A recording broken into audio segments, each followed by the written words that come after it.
It was the worst date of my life. It was so bad. Don't even. It was the worst date ever.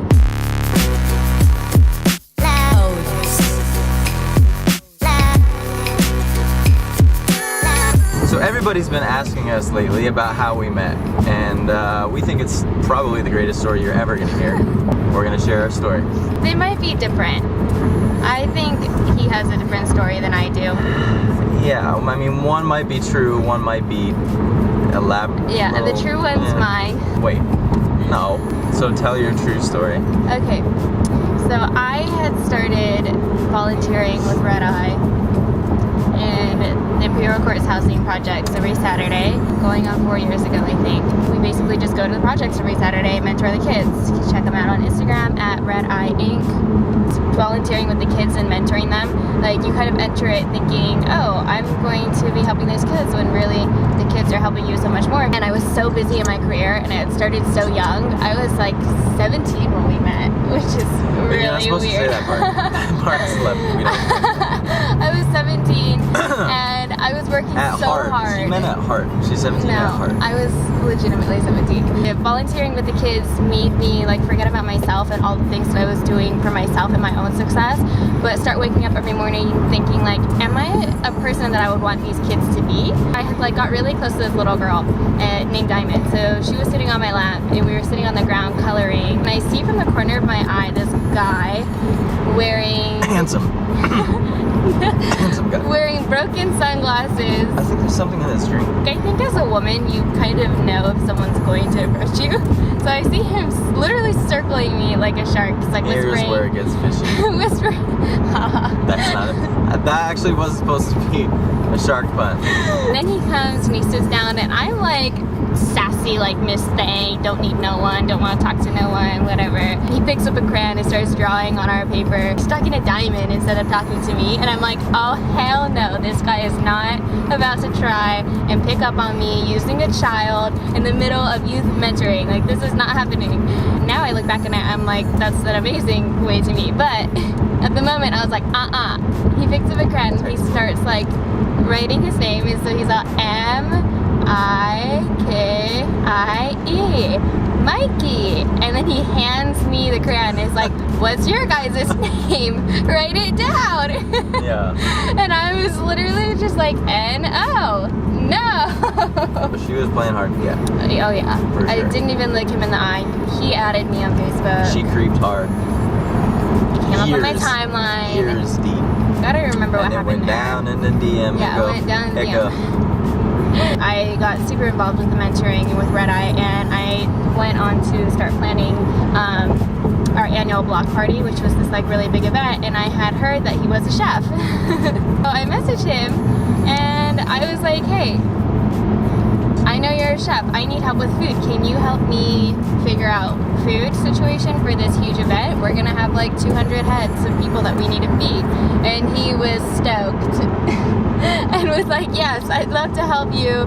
And then he sends me this grocery list, and it was like foods I've never heard of. It was like jicama, 7 cucumbers, like 4 ahi tuna steaks, like all this stuff. And I'm just like, wait, hold on. We are a nonprofit. Like, we have $1.50 budget per head. I was thinking hot dogs and chips. He was like, you know, this breaks my heart. Like, food is so important to me. Nutrition is so important to me. And we do so much for these kids, and it breaks my heart that because of the budgets that we have, we end up having to feed them crap and things that aren't sustaining them, and we're not like empowering them and teaching them. I'm also super into nutrition, and at the moment I was like working on planning this this system where we could like teach the kids about healthy food and plan fun activities regarding health and nutrition. He goes, you know what, Sugar Plum? I think I'm starting to think we met for a reason. It's funny because after we started dating, which was like years later, I ended up printing out that message on Facebook and framing it, and it's like hanging up in our house right now. That launched like months and months of him reaching out to me, messaging me, inviting me to late night tea. I like would pull all-nighters all the time to like make new business plans and whatever else it was. Like I had my own business at the time, and it was the first business that I'd ever actually like ran and started and, you know, took super seriously. He knew that I was always up really late. He is a chef, so he was always up really late, and he would invite me over really late at night for tea. And I would come and we would talk, and he would always like beg me to stay, and I wouldn't ever. He would like always put some sort of move on me, and I would always reject him. But like I genuinely liked the comfort of coming over and talking. And so we went on a first date. It was the worst date of my life. It was so bad. Don't even. It was the worst date ever. After we got to our location, the moment I got out of my car, he catcalled me. Did he just catcall me? No, this is not made up. This is real. I don't even like cats. I'm more of a dog person. I just wasn't hungry, and so I didn't order food, and he ate his food and just like wouldn't have a conversation with me really the whole time. He was just like playing and like... I literally taught you how to make ramen noodles. Yeah, he was just talking all about like his chef stuff, and it was cool and stuff. Anyway, I didn't eat. At the end of the date, the check comes and he goes, haha, so you gonna pick this up or... And in my head I'm like, wow, that was a terrible joke. But then he just looked at me like waiting for me to answer, and I was like, no, he's not serious. And so I let it slide another like 5 seconds of just silence of us just like staring at each other. I'm like, this is not really happening right now. He's all, haha, totally kidding. No, what? I'm never talking to this person ever again. Disclaimer, I usually, if it's like a first date or whatever, I always pay half. I always pay half. I've always done that. It's just something that I believe in. I like don't take the free lunch. I don't take the free date. Even now, we're very 50-50 on things, and that's like totally out of choice. I also love to treat you to dinner, and I also love to like, you know, pay for myself and whatever. Like, anyway, but just because of the way he did it, I was like, who the hell is this person? I was on this strong, independent woman thing, and I wouldn't even let him open my door, which he tried to do relentlessly, even though I denied him like hundreds of times. I would never let him open my door. They say chivalry's dead, but then when it happens, they're just like, oh, I can do it myself. Every Saturday when we would come and like mentor the kids, he'd always walk me to my car. I knew he was a really good guy. 114th Street. We both knew something was there, but we wouldn't like be ourselves and just let it happen. And I ended up opening an office in LA with my business, and then 2 locations in Mexico. So I was flying to Mexico every 2 weeks and then flying back to LA, and it was just like impossible. Like I knew I couldn't have a relationship. That kicked off like a year of him chasing me relentlessly and me denying him. And then I ended up moving to New York, did a lot of like philanthropic work, helping to build boarding schools in Liberia, working with the United Nations, and doing a ton of really cool stuff. And the entire time I was in New York, for an entire year, I thought of him from time to time. I would have like dreams. When I first moved to New York, I literally booked the flight I think 2 days in advance, a one-way flight, and he was the only person that I called, and I don't even know why, but I only called him, and I was like, hey, FYI, I'm moving to New York in like 2 days. And he was like, why? I was like, just feel like I have to do it, so I'm doing it, just want to let you know. I was like 2 glasses of wine deep, but that happened. And then I came back a year later. I booked another one-way flight back to LA, and my plan was to come back to LA and visit family for 2 months. And then I already had another one-way flight booked to go to the Philippines, where I was going to live and work at orphanages full-time. So that was the plan. And basically, long story short, showed up at his doorstep and was like, hey, I'm back. From that day, we were practically inseparable. This time coming back to LA, I had the mentality that I was leaving in 2 months. When you live with the mentality of like, oh, this is going to end at some point, or this is only temporary or whatever, you stop any desire or motive to like play a game. You basically just take every moment that you can to tell someone how you feel about them. And my mentality of like, I'm leaving in 2 months made me feel like I don't care if I tell you how much I like you right now. I just want you to know, and that's more for me than it is for you. You know, I want to be open about my feelings because I know I'm gonna leave, and I don't ever want to look back and think like, wow, I held so much back in order to like be more desirable or play a game or like whatever it was. So we both got into this place where we were so undeniable about our feelings. Yeah, it was just full surrender. Yeah, we just completely surrendered to each other, and we were so present in the moment. It's over a year later, and I'm still here visiting family. Got him. We accidentally live together now. Long story short, try to make her pay the check on your first date. Oh my gosh, that is not. Okay, It's the long play, No. but you get her in the end. Oh my You get her. gosh, don't listen to that. Oh, that's actually pretty good. That was the most fair she's ever said it. There were some discrepancies, the shark circling thing, yeah, you know, that didn't necessarily That happened. So now for my side of the story, this is where it actually comes true.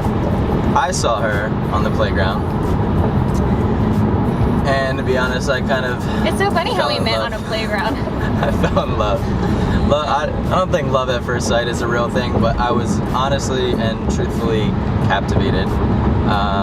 You can tell when you walk into the room with this woman that she gives off a specific vibe, and there's a certain energy to her before she actually even opens her mouth. And this is not me sucking up or getting brownie points, But you're getting them right now. but I'm getting them. It's just a byproduct. But that's legitimately how it was. And there was something she mentioned after we were communicating and we were trying to set up all these different initiatives within the organization that I truly meant that I felt like I found her for a reason, or she came into my life for a reason. We were never on the same page. It took forever, it seemed. But there was something within me, and I think within her, that we both never wanted to give up. We were both still in the back of each other's minds, and we both thought about each other. And, you know, I would have dreams about her too. I wouldn't always tell her. So in case you guys are interested in like the gross romantic details, I had that one-way ticket to the Philippines booked. I've never been the kind of woman to not follow my dreams or chase my career due to a man, even a really good man, but I knew that there was value there. Like, yeah, neither of us were. He is also a career person. We're both career people. He sat me down and was like, I don't care if we do long distance. I want to be with you even if you go to the Philippines, and I'll support you in that. And he was supportive from day one. So it got to the point where I thought to myself, like, if I do this, if I leave again, I don't know that he'll be here the second time I come back. I would never ask him to wait. Like, I would never ask him to like not live his life. We both agreed to date. She couldn't stand the thought of me being with another woman. There was no other way we could possibly imagine being in a relationship unless we based our entire relationship on giving. I would like to think that we're over a year in, and so far we've done that. I don't know about you. We killing it. And we're just getting started. We work together now professionally. We've been able to merge our careers in some aspects and then keep other aspects more independent, and that's been amazing. Like, we share some clients, and we live like a very digital nomad type lifestyle where we can like get up and leave and still kill it in our careers. And we go to the projects every Saturday, and we have like sort of a mission to travel the world and do something good everywhere we go. We are doing this to inspire. Most of the vlogs that we see out there right now, they're out there and they're showing a life that's kind of like beautiful and sometimes unrealistic to their followers. And that's fine. Some people like need escapism, and everyone needs that actually. But we want this to be as real as possible, and we want to show you guys that you can travel, you can help people, you can put others first. And also saying like help people or we want to inspire people literally almost makes me want to like throw up a little bit, because I hate the thought of like thinking I know better than you, or I know more than you, or whatever. We're so not perfect. We fight a lot, and we can fight hard sometimes, and that's so okay, because we love way harder, and we just never want to give an image of perfection, but hopefully like inspire other young couples to be of service, to do something with your partnership, because two is better than one. And if you have a partner and you're in a relationship, you're strong, and with yourself you're strong, and you have so much to contribute to the person that you love. And so that's a question that we ask ourselves daily, is like, am I contributing to you? Am I making you better? Am I challenging you to work harder on your dreams? And are we helping each other to be better for the world? You know, are we better together than we could be apart? I don't know shit, but I read a lot and I watch a lot of videos. Like, when I say inspire, I don't mean that people should be looking up to us in any sense of the word. Every day I get up and I need inspiration.